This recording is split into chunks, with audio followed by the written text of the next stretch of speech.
नमस्कार, आपण पाहत आहात लोकनाय न्यूज। चंद्रपूर जिल्ह्यातील सिंदवाही तालुक्यात मंगळवार 28 एप्रिल रोजी दुपारी सुमारे 3:45 वाजताच्या सुमारास जामसाळा वासेरा रोडवर जामलाबाई मंडळाजवळ भीषण अपघाताची घटना घडली आहे। चिमूरवरून मूलकडे जाणारी बस क्रमांक MH40Y5268 आणि मोटरसायकल क्रमांक MH40Y6454 यांच्यात झालेल्या जोरदार धडकेत मोटरसायकल चालकाचा जागीच मृत्यू झाला। या अपघातात मृत्यू झालेल्या व्यक्तीचे नाव निकेश केशव वाढे, वय वर्ष 34, राहणार लाभारी चिमूर असे असून ते नवसाला आलेल्या पाहुण्यांच्या निमित्ताने आले होते आणि परतीच्या प्रवासातच हा दुर्दैवी अपघात घडला। त्यांच्या पश्चात पत्नी व 2 लहान मुले असा परिवार आहे।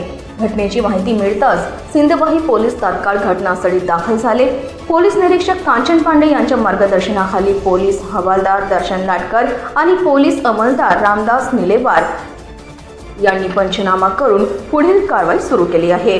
मृतदेह सिंदवाही ग्रामीण रुग्णालयात शवविच्छेदनासाठी पाठविण्यात आला आहे।